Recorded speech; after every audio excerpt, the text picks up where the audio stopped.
So, giving us a situationer now of where we are, and a bit of just a quick summary of the timeline of the situation, particularly in the supply chain and logistics, is Norman Adriano.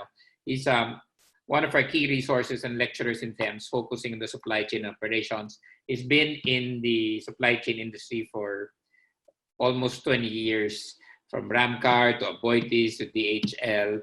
So critical experience-wise, he's our resource in the school, together with our other resources that I'll introduce in a while. So Norman, please give us a situation of where we have been in the past 3 weeks.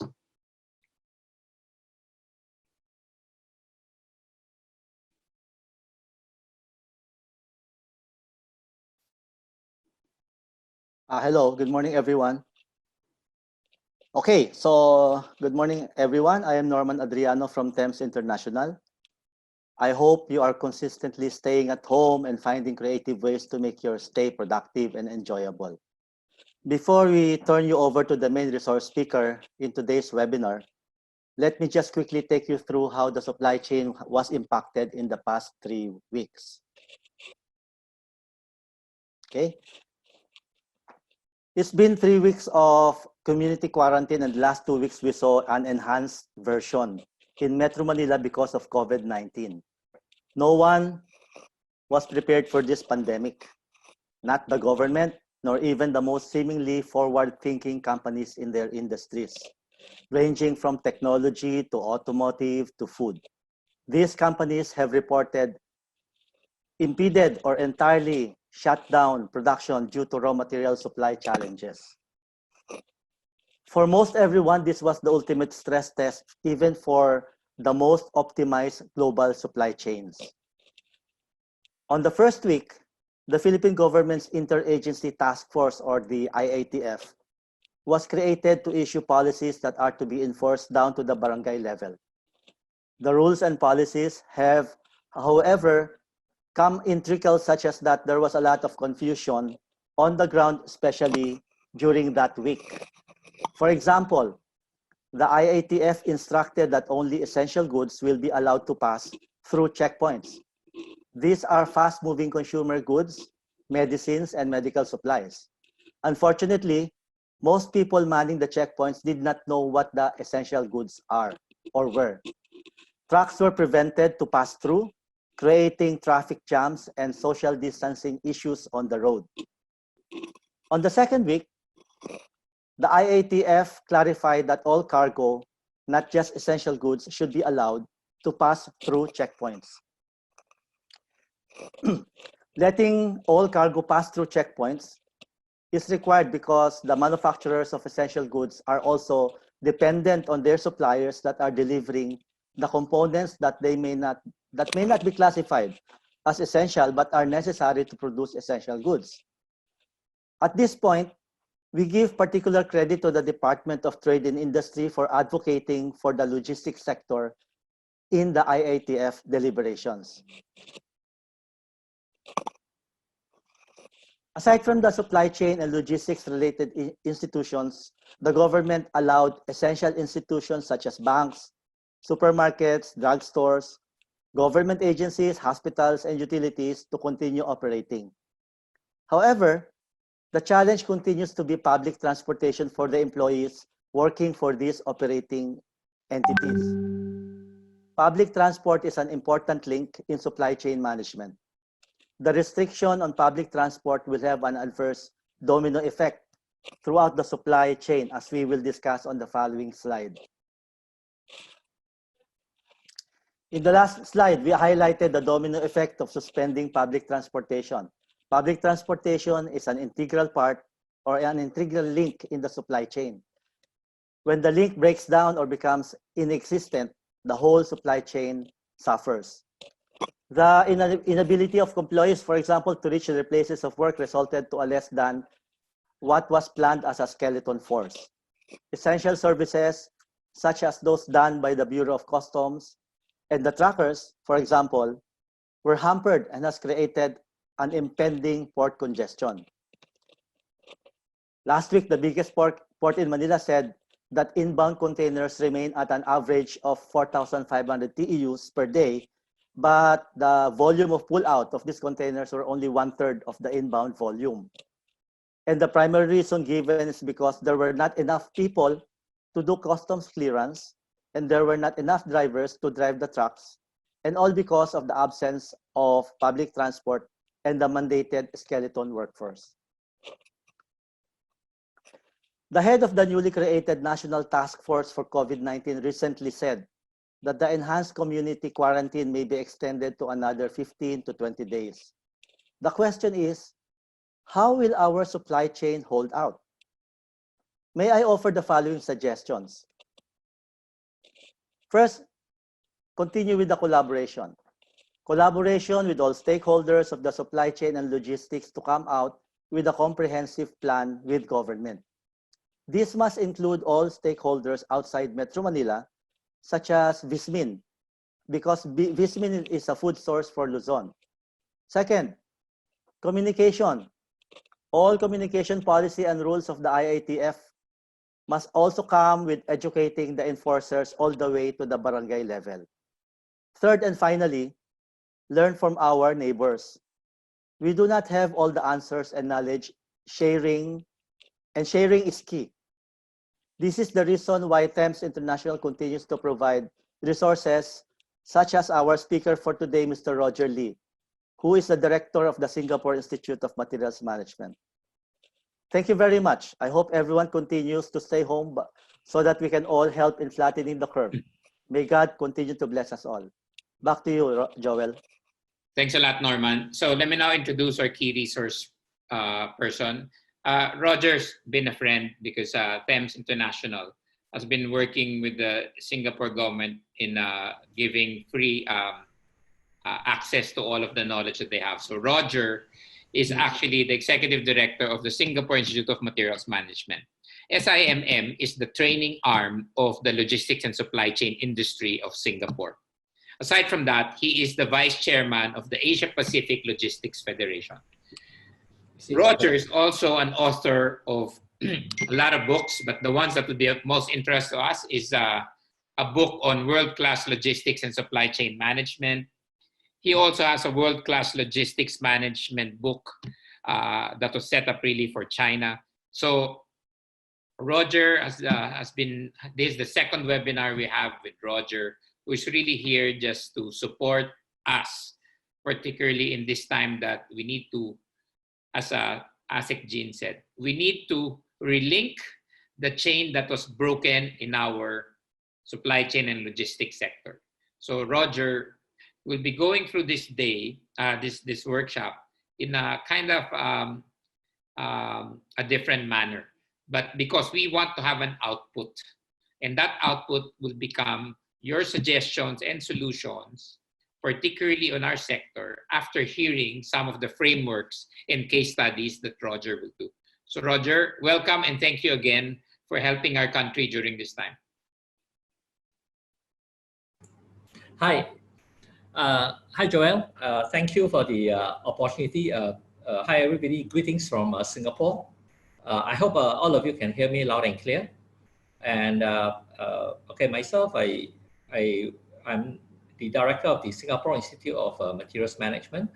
And I've been with the Institute close to 30 years.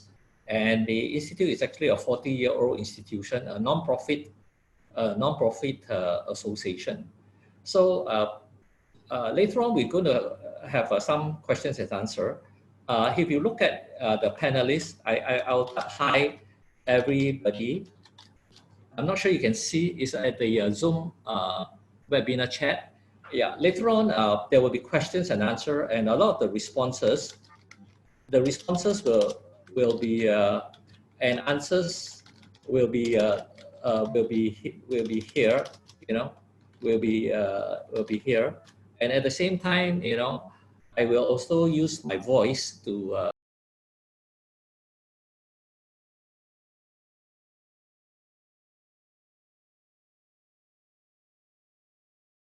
This is going to be a very different webinar. Sorry, the line got cut off. Okay, it's going to be a very different webinar because we had a slight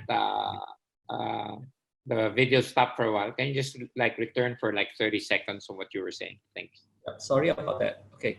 Yeah, it's going to be a very different webinar whereby most webinar is one way. Okay, for today, we have a very different format. Okay, whereby we have got a video which you can take a look later, and you have got 10 minutes to look at the video and post your comments on the video. And before we close the session, we have a short quiz. The short quiz is actually to look at whether you have digested the information well, and to see how you fare in the quiz. So for those who pass first attempt, I guess you understand the concepts pretty well. For those who, most people pass after the second attempt, so you can do 2 attempts, you know, for the quiz. So let me repeat.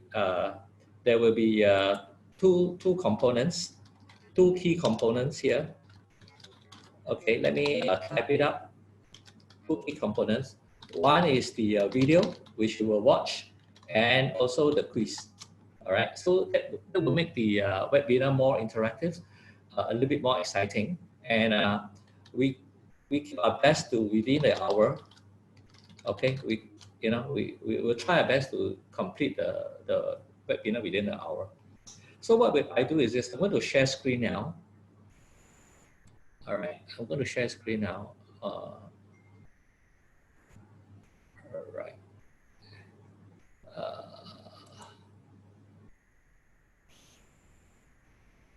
Okay.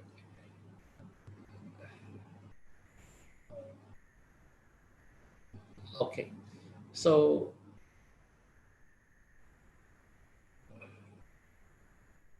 business continuity management and supply chain. I'm going to go through the concepts of supply chain. Okay, first, of course, resilient supply chain. When we talk about resilient supply chain, the key areas we talk about would be the supply chain understanding, supply chain collaboration, supply chain risk management, and agility. The agility part of a BCM for supply chain will be visibility and velocity. I think this is the most critical right now. All right, a lot of companies practice BCM. However, which is the most important element in the present difficult time would be. Sorry, Roger. Yes. Can you please press the full screen? Because currently we're only seeing a portion of the slide. Okay. All right. Let me try the full screen.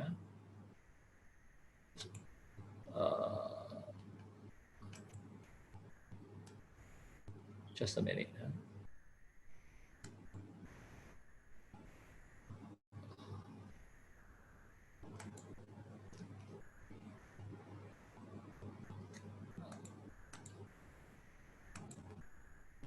Is it better now? Yes, that's it. Perfect. Thank you. All right. Okay, thank you. Okay, so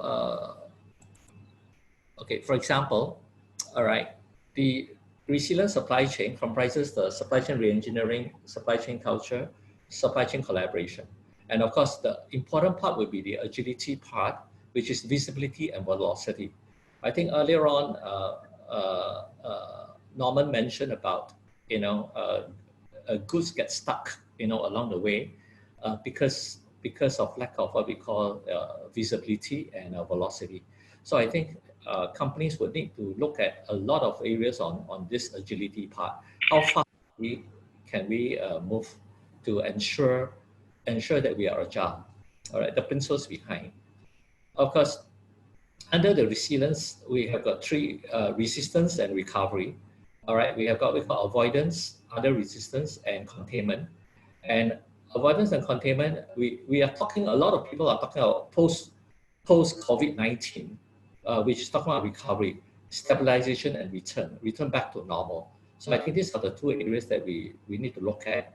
And when we talk about post COVID-19, it gives a very powerful sign of what we call optimism. The optimism part would be very important. All right, the top things to consider under supply chain would be diversification of supply chain, transportation risk mitigation plan, and of course, the constant planning. Every day is a different plan. Reason is this: in Singapore, especially the companies that are involved in supply chain, have got different advisories from the government, right? The government have constantly, different types of advisory. Of course, today, tomorrow we have got what we call a partial lockdown, not a complete lockdown, and companies need to face the situation. All right, and all right. So the impact of the supply chain, all right, will be the first is what we call the business impact analysis and risk assessment, strategy development, plan development, extent success, and plan update. I'll go through very quickly the various aspects under business impact. Okay, the 5 critical questions we ask under business impact. Which department processes within the company are most critical? What is the priority to resume the operational processes? Following a major disruption, what are the time-sensitive production and what resources are needed? And what are the operational and financial impact of extended downtime? So I think if you look at the business impact analysis would be the key in terms of how do we look at it. For example, if your department right now have got what we call the social distance, all right? In some companies, in the warehouses here, they got 30 employees. So they break into 15, all right, 2 shifts in order to still maintain the government requirement of social distances, at the same time, able to commit the fulfillment of the shipment, if there's any, right? So these are some of the areas we need to look at, because we need to also follow the government advisory to ensure that the virus does not spread. Okay, next will be performing of a risk analysis capability survey. For example, the kind of events, floods, fires, severe weather, all right, computer failures, system failures, personnel cannot reach the key facilities. So under COVID, a lot of times we'll be looking at difficulty to get people back to work because of the lockdown. Identification of critical functions here, all right, they form the basis of determining the resource requirement, like staff, vital information, equipment, suppliers, and services. All right, so these are some of the areas that we need to look at. Later on, before we end, I will provide a template for all of you to look at. With the template, you will be able to see what are the requirements for the BCP plan. All right, okay, I will go through very quickly the plan itself. All right, at the high level, all right, the business continuity plan comprises of what we call strategies and detailed procedures. Okay, that which we need to have a formal structure, team structure, which we need to have. All right, and the formal and all advanced arrangement required to support the above. All right, we'll give some examples later. Detailed level, okay, all right. Each team, all right, I just go through very quickly because we need to look at a video. Each team plan should contain strategy overview, the list of minimum requirements, the team membership contact information, offsite material requirement, activity list organized by the phase and scenario, and activity scenario. Okay, each activity talks about, okay, what has to be done, what can be done, who to do it, what is needed to do it, what can be performed, how long can it last. Example, in a warehouse, all right, the most important is social distance. So a meeting have to be called right away. How do we maintain the social distance? Okay, the mask will be worn, the SOP coming out, and the shift that the various shifts that need to be done. For those who cannot go to work, all right, what are the requirements? If the staff cannot get access to the SAP system, can somebody download the Excel to the staff, and the staff work on the Excel and then load back to the SAP system? So there must be the IT personnel that is involved in this area to immediately ensure that your customer are actually updated with the plan. So that last week I have a BCP plan seminar. There's one question from the audience. Do you share your plan with your customer? Do you share the BCP plan with your customer? All right. So let us get the response later. All right. It's a very good question to look at. All right.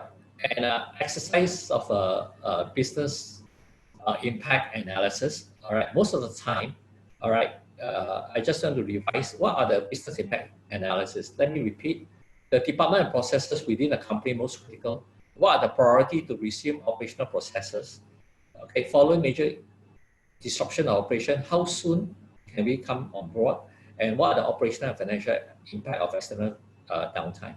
So this is an exercise normally when we conduct a class. However, because this is a webinar, so you have to bring this back to your own team. And of course, if you need help, you can contact Thames later, to get some assistance. So shall we carry on with the slide first? Yes, please. Okay, great. Thanks. In that case, I carry on to screen share with the slide again. All right. Key to success. Okay. Okay. The BCM plan review and approval. All right. Testing the plan. How ready are you to test the plan? Okay. Keep up to date. Conduct drills. All right. Conduct drills on the plan. And emergency requirement of the plan. Okay, next, there's one question which I want to take on is the benefits of BCP planning. Now, earlier on, there's a question on how do we sell the BCP plan to senior management, right? How do we attempt to sell, And Joel, okay, is it clear? Is my voice still okay? All right. Okay. Pretty good. Pretty good. Yeah. Very good. Okay. Thanks. All right. So I'm going to share a little bit. Is this? This is pertaining to one very good question. All right, which I want to share. Let me use my tablet because I don't have it in my slide. I see whether I can use my tablet. All right, to share this particular question, which I think is quite important. Okay. Now, let me share this. Okay, can everybody see this PowerPoint? Okay, now, let me show you the question of sharing of the plan. Let me draw, for example.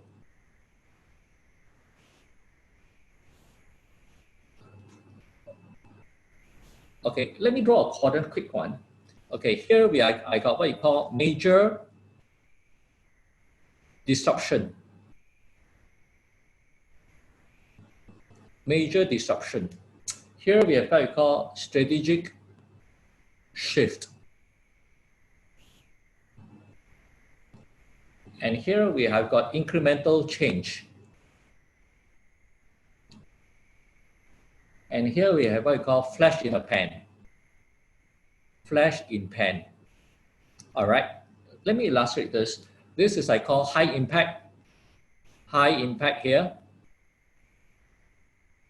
And here we have got what we call low impact. Here I've got low probability. Here I got a high probability. All right, so this is actually a very interesting a diagram on what we call a scenario planning. There's a question actually talks about how do you sell to your senior management? But before we sell to senior management, there must be what we call an impact analysis. Major disruption, high impact, low impact here, high probability, low probability. Major disruption meaning, right, low probability but high impact. Something like COVID-19 is a major disruption because we did not plan for it, right? We got it off guard. In Singapore, we are a bit fortunate because we have gone through SARS. So we have got some experience. All right. So the major disruption here, all right, meaning that people will not think it will happen. All right. Strategic shift here is high probability, high impact. All right. This is the area whereby change needs to be considered. All right. It can be for example, strategic shipment will be say flood. If you are in a location that there is constantly flood, right? Analysis is every 2 years the flood will destroy your production facility or whatever. So it has to be a strategic shift. You have to look for a new location, a new standby location, for example. All right. So it depends on what are the areas you're looking at. And of course, incremental, here we talk about incremental change. This is the big trends, that is going to happen, low impact and low probability. All right. High impact and low probability. And of course, flash in the pan, meaning low probability and low impact. The future will be different, but the trends, you need to look at what is the trend. So to answer the question of earlier on, one particular participant asked about how do you sell? So before we sell, the company must be committed to have what we call an impact analysis. Every company should have an impact analysis. And of course, if you look at the impact analysis, the major disruption will be the key, right? And major disruption with the key is, does your company have what we call two areas? All right, what are the two areas we need to look at very, very importantly? All right, the two areas we need to look at, for example, all right, for example, the earthquake in Japan. Okay, the research has shown, okay, two companies, one is Nissan, the other is Toyota. Toyota, of course, is the famous company that is very strong in supply chain, JIT, right? The JIT system is in the Harvard case study. Everybody learns about Toyota JIT system. Nissan, during the earthquake, okay, immediately we call agility. Agility meaning agile. They have what we call new supplier base. And Toyota, existing supplier base. All right. So in the research, Toyota and Nissan, which company do you think get up to back to speed very quickly? All right. The answer is, the response is Nissan. Nissan is a star. Why? Because Nissan supply chain offer advantage over the Toyota company, because of the agility. They are able to get a new supplier chain base. However, in order to get a new supply chain base, it cannot be done overnight. Let me repeat. In order to get a new supplier base, it cannot be done overnight. There is a lot of years of work of experience, a lot of experience in the development of new supplier base. In other words, even before any calamities, new supplier base has to be done. I give you an example, Singapore. If you do a risk factor analysis of Singapore, what is the most risky what's the highest risk for Singapore? Singapore is a small island. This is Singapore. Population, 6 million. Right, very, very small. Population, 6 million. So under COVID-19, all right, the Singapore government is very concerned of one thing. What do you think would be the most important? Is it face mask? Is it ventilator? Is it medicine? What do you guys think for a 6 million small island? Okay, the most difficult part is actually food supply chain, because it's so small. The food supply chain would be the most critical, because the population need to eat. Right? And to me, it is the most difficult. So for food supply chain for Singapore government, up to today, right, the government have reassured the citizens, even Singapore, the small country in Singapore, we do not produce anything as compared to Philippines. Philippines have got agriculture, have got meat, have got all sorts of food, all right. But Singapore doesn't have. So the food supply chain has to be done 20 years before. 15 years before to secure the food supply chain. All right. So in other words, in times of very desperate times like this, right, the Singapore government can tell our citizens that no worries about food supply chain, and at the same time, very important, G2G relationship. All right. One question from participant mentioned. All right. How do the supply chain of individual, SC of individual companies, A, B, C, all right, shipment and so on. Okay, to get shipment back, we need what? G2G. G2G assistance. Example, Singapore have got manpower, 400,000 manpower from Malaysia across the causeway that work in Singapore. All right, we need help to ensure that our supply chain is not zero impact in terms of what? Manufacturing. How do we ensure that?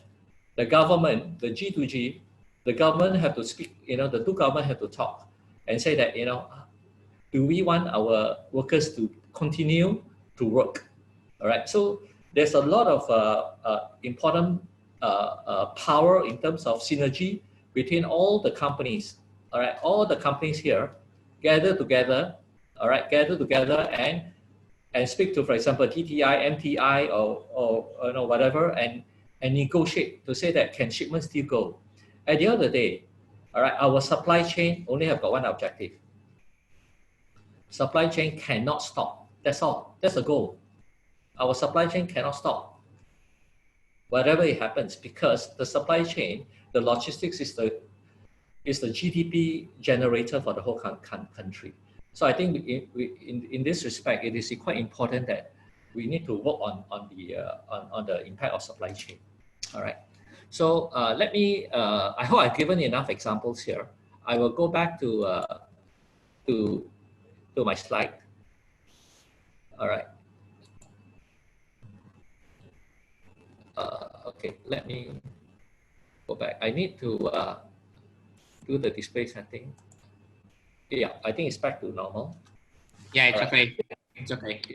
It's back to normal, right? Okay, great. All right. So the BCP planning is not a one-time event. So to answer to the question of that participant, all right, you don't sell to the management. That means the senior management has to acknowledge first, what are the areas of, as a business, a CEO will know, to run a business, you have to ensure that you have to look at the matrix, earlier on, what's the matrix? The high impact and the low probability matrix, the major disruption, strategic shift, flash in the pan, incremental change. We have to look at the matrix. If the CEO don't even bother to look at the matrix of such risk, then the company can't survive. In other words, it will automatically be withdrawn from the market. I think that's the situation. So therefore, as most of you are supply chain, I would say supply chain focus on what we call BCP, you don't have to sell to your management, but rather you have to work hard to tell your management what are the areas we need to look at and convince the management that these are the areas, the major disruption, the training and so on that we need to look at. All right. And of course, the 6R model. The 6R model talks about reduce, respond, recover, resume, restore, and return. The 6R model will talk about emergency, incident, business continuity, and emergency and crisis. How do we ensure that the 6R models would be example, a strategic audit, a case example of food BCP. Example, continue its ability to serve customers in the event of natural disaster, tornado, flood, fire, accident, terrorist attack, or what we call intentional contamination by employees who are not happy. All right. Foundations of food defense include human safety, product quality, communications, time response, and customer service. All right. So these are some of the areas. There's one question on how do you determine what is important. What is important really depends on your company, company's focus. All right, whichever you have. For example, if it's a tornado, it's a flood, it's a fire, with epidemic like COVID-19, it's totally different. All right. So I hope I answered the question. Okay, what are the challenges? For example, a case study example on food security. Okay, for example, traceability exercise, identification of opportunities for improvement, well-documented and effective recall plans, perform mock food call recall, provide training on food security, perform annual mock security drills. For example, fire drill is exactly the same. Perform food security assessment, perform employee background check, identify alternate manufacturing site, and generate a product disposition plan. These are the example already on food defense. So if yours is a semiconductor company, okay, your exercises will be totally different under the business impact analysis. All right, the 4 key areas now, which we talked about, okay. BIA, let me repeat again. All right, talk about business impact analysis, conduct interviews, follow up to fill in the gaps. Recovery strategies, identify resource requirement based on BIA, and conduct gap analysis to determine gaps that is available, and strategy option, and select recovery strategies.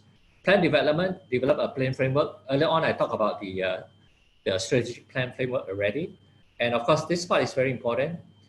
Business continuity and IT disaster recovery, because most of the company, if you run with SAP or Oracle or Kingston, Kingdee, or whatever system you have, the IT component will be the key. And of course, document, manual, walked about, and assembling a validate plan. And of course, training exercises, which I already have touched on. All right. So I think, in the conclusion, before I go on to the questions, 11:06 now. Offense wins games, but defense wins championship. I think we have to bear that in mind. Feeling confident in your firm's ability is to protect yourself, empower you to live with less fear and more freedom. I think the fear part, Singapore is, we have a lot of people who are actually very, very frightened, very, very worried now, especially the food supply chain, because Singapore, is relying on suppliers all over the world to feed us, right? I think the fear factor here is okay, but in Singapore, there's no fighting in the supermarket for food. Nobody fight over food in Singapore, so I think we are quite happy.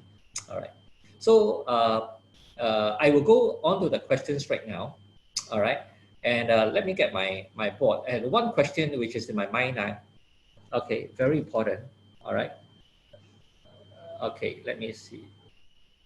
Okay, one question in my mind now is, do you share your plan with your customer? Correct? I think it's something which is quite important. So let me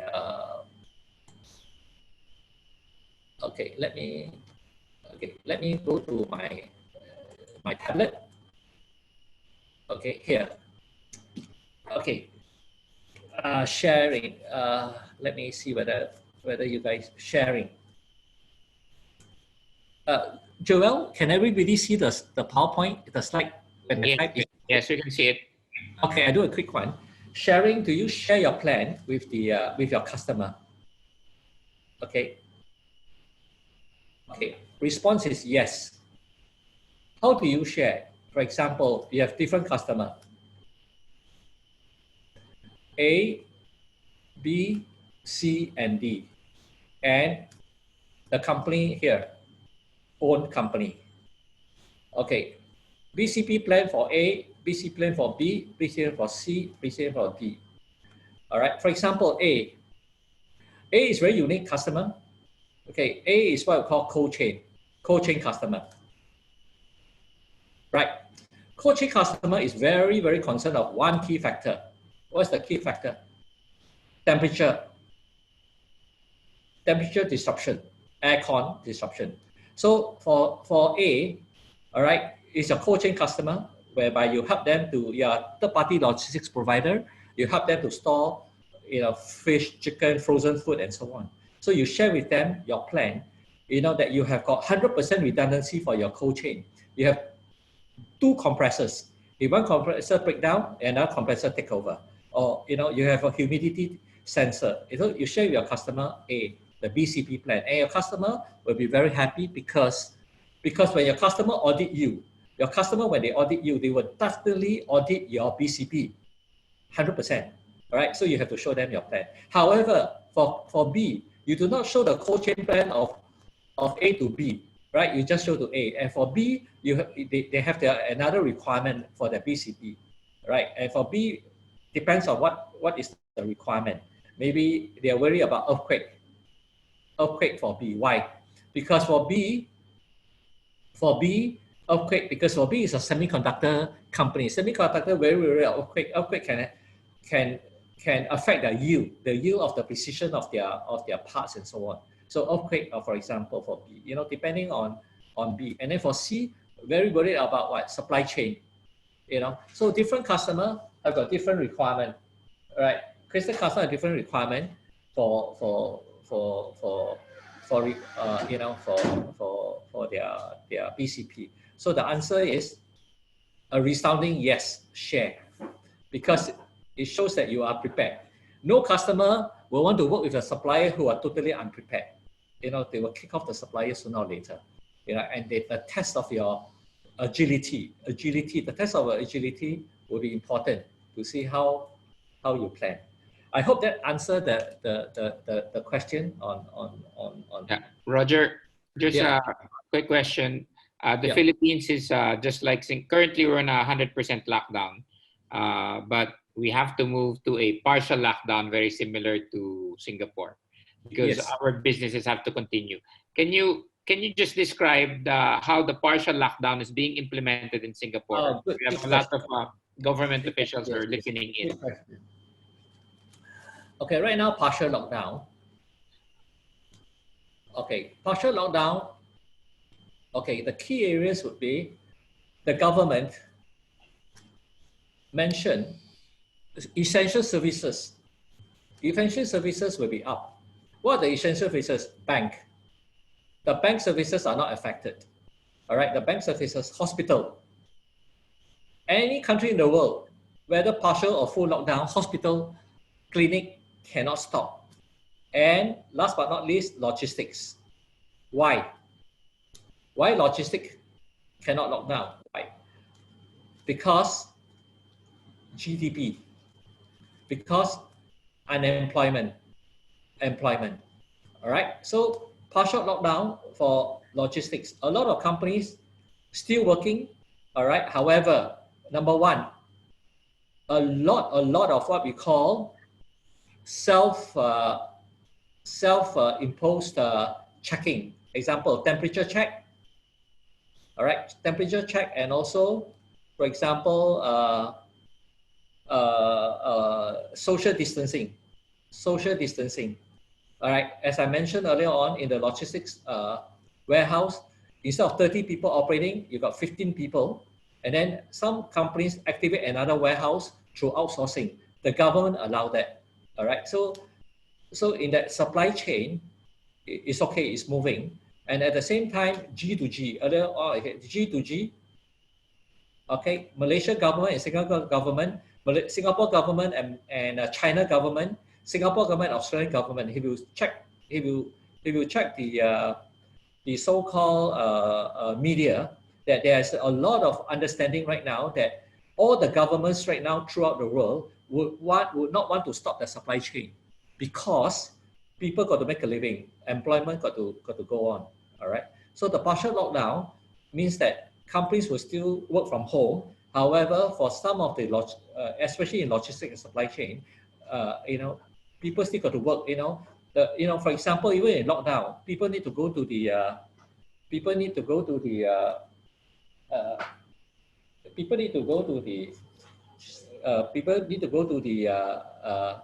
for example, people need to go to the supermarket to buy food. Someone got to replenish the food, right? Right. Someone got to replenish the food. So in that respect, who replenish the food, right? So the logistics company still got to work, in that respect, right? So I hope that gives a little perspective. And also working from home, the planning process, the ERP system planning process and the DRP system, the distribution planning system still got to run, so that we can move on. Right. Any other important questions from the Here, there's most, if not all, are small, medium companies with limited resources. How would you plan if, like in the Philippines, we have to rely on, there's a disconnect between national and local governments, and this response needed by the business and the community has limited resources. So in the Philippine scenario, there's very little resources for the SMEs, right? And there's, as you well know, we're still trying to get all of our act together. So that's the context of that question. Yes, I think so. I think in Singapore, It's the Roger, same. can you shift to your screen and take out the PowerPoint template already so that they can see you? Yeah. Okay. Okay, great. Okay, I think what we do is this. Over here in Singapore, for example, okay, a lot of the companies have got a resource problem. Is that what you mean? The resource problem, right? Yes. Yes. All right. So what the companies do is this: the companies band together, through the association. In Philippines, you got a lot of association. For example, supply chain association, the logistics. Through the association, individual companies will talk to the government exactly what's happening here, and to negotiate the government in terms of the impact. All right, the impact in terms of unemployment, the impact in terms of unemployment within the company. So, for example, all right, I know of one company that they deal with logistics. They can't afford to keep on paying can't afford to pay the workers because they're losing a lot of money. They can't ship the product. And what happened is this: the government have what we call a resilience package. I'm not sure you heard of that. Resilience package is what we talked about today. Resilience, is a resilience package. The government will fund part of it, to ensure that the company can still run. In UK, in England, in the UK, the government also the same fund a lot of their wages. So I'm not sure whether in Philippines it's the same. So the government step in to help out, all right, in terms of ability to help in terms of resources. And of course, for drivers, for trucks, a lot of companies, what they do is this: they have a co-sharing of trucks. For example, one truck that go to ABC location to deliver to supermarket, right? So they share resources now through an app, right? So I think these are some of the areas that people are doing, to ensure that we can go through this phase.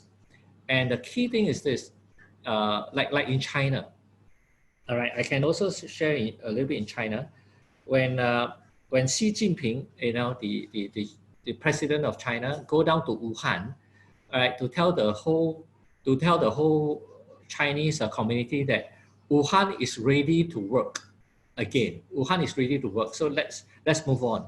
So I believe a lot of the governments from India, from Australia, from Singapore, I think also include Philippines, that we should go back to work, back to normal. But of course, not back to normal 100%. Take time to back to normal. But there's a lot of, I would say, pressure, all right, from the business people, to move, all right. At the same time, also, in Singapore, other resources, non-traditional resources like Grab. In Singapore, we got a Grab, Grab car, Grab taxi, Grab motorcycle. The Grab people are being used to do logistics, to help out in the to give additional resource into the economy. So the Grab resources can be easily up to about 50 to 100,000 drivers that can be used, to help out. So in that case, right now, we can't go out and buy food. We can go out and buy food, but a lot of people order food. So many companies can't cope with that increased demand. So using additional resources. So we have to work together. Association working together with different people that especially those with what we call transformation technology people, like Grab. Like in Philippines, you have some of these experts that can access very quickly to outsource a supply chain provider. It's going to be hard work, but things still got to move. We need the synergy. Right. Roger, can you please stop sharing your screen already so that people can see you?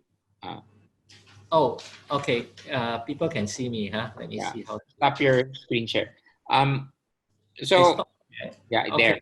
So Okay. we need to go because it's we've went over time. Now there's a lot of questions coming in. So this is what I suggest. Can everybody just keep on fielding your questions in the Q&A, and we'll see how we can address them later on through email.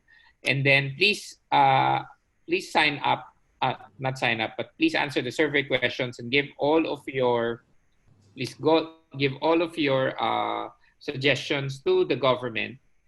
Roger has given us a few pointers, and I hope that gives you some more knowledge. But the process is not going to end. So please get in touch with us if you need more assistance, because we're here to help. So in behalf of Thames International Business School, the Department of Trade and Industry, and the Philippine Chamber of Commerce, thank you for joining this short webinar just to give you a semblance of what we're trying to do. We can't do this in an hour or so. Please get in touch with us and we'll try to see how we can all come together to help. But the important thing is we all have to do this together. So thank you very much. And thank you, Roger, once again for being a resource for this. Thank you. And I'm very optimistic.